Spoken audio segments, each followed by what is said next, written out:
Bien, la verdad que muy bien. Agradezco mucho al míster esos 15 minutos que me ha dado y la verdad que me he sentido muy bien dentro del campo. Sí, se está demostrando con Caso que en el primer equipo casi todo es la cantera y se nota mucho que mira hacia abajo.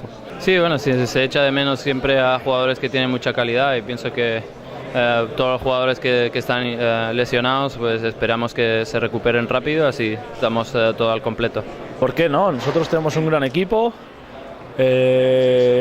estamos ahora mismo en una buena dinámica, una buena racha y tenemos que aprovechar. Al final los equipos tienen que aprovechar estas cosas y nosotros ahora estamos muy bien, llevamos muchos partidos sin perder, en campos difíciles, jugando muy bien y creo que vamos a ir partido a partido. Tampoco vamos a pensar ni a volvernos locos en llegar a la final, sino creo que el camino es ir partido a partido y no pensar en más allá.